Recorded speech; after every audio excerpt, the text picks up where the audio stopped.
To understand the weight of one object, we must measure it against another. In mathematics, we formalize this act of balancing as a ratio. A ratio is a mathematical tool that expresses the relationship between two quantities of the same kind using division. It quantifies exactly how much of one thing exists in relation to another. We express this relationship using a colon between two numbers, read as A to B. The first number is the antecedent, and the second is the consequent. This tool can compare one part of a group directly to another, such as the number of boys versus girls in a classroom. It can also measure a part against the entire whole, like comparing the number of boys to the total student population. Because a ratio relies on division, the order is fixed. A ratio of 3 apples to 5 bananas is mathematically different from 5 apples to 3 bananas. Swapping the antecedent and consequent changes the relationship. Ratios provide a precise linguistic framework for quantifying how individual parts of a system relate to one another and to the whole. Establishing a valid ratio requires both quantities to be measured in the exact same unit. Attempting to calculate a ratio between mismatched units results in a mathematical error. Let's simplify the ratio of 250 grams to 1 kilogram. First, we replace the 1 kilogram with 1,000 grams for unit parity. Next, we divide both by their greatest common factor, 250, resulting in a simplified ratio of 1 to 4. Always proactively scan word problems for unit mismatches before performing any arithmetic. Force the measurements into perfect alignment first. Simplifying a ratio removes the noise of large numbers, leaving the most direct expression of how two physical amounts relate. We can apply the logic of proportional comparison directly to commercial business. Retail transactions rely on these same mathematical relationships. A sale is defined by two variables, the cost price, which is the capital spent to acquire an item, and the selling price, which is the amount collected when that item is sold. If the selling price is greater than the cost price, the result is a profit. If the cost price is higher, the result is a loss. In this scenario, a shopkeeper purchases a toy for 50 rupees and sells it for 65 rupees. Subtracting the cost price from the selling price gives us the raw profit. 65 minus 50 is a profit of 15 rupees.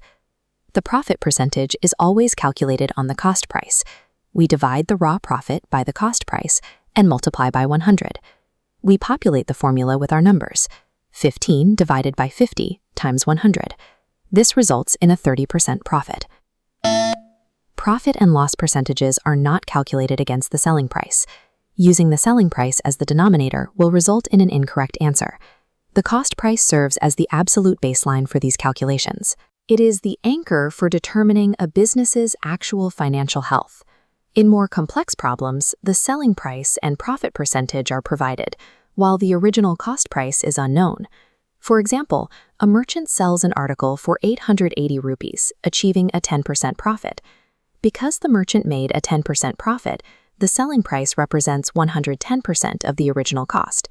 This combines the 100% baseline with the 10% gain. We express this as an equation. 110% of the cost price equals 880.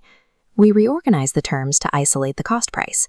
We convert the percentage to a fraction, 110 over 100, and then multiply 880 by the reciprocal, 100 over 110. Completing the calculation shows that the original cost price was 800 rupees. Using the proportional relationship between cost, sale, and profit allows you to recover the original cost price using only the final sale data. Proportional relationships also apply to money borrowed over time. Interest is the fee paid to use capital for a specific duration.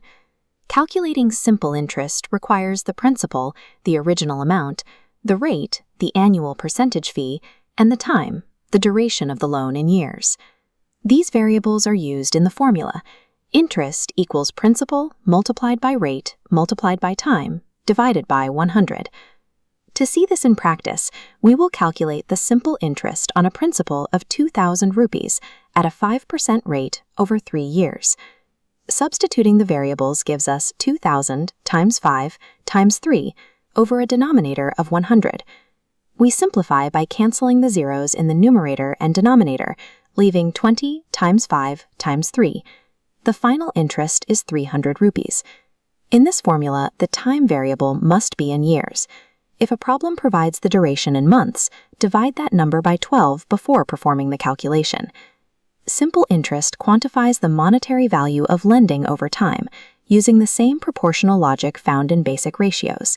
The same logic used to compare basic quantities applies to calculating commercial profits and financial interest.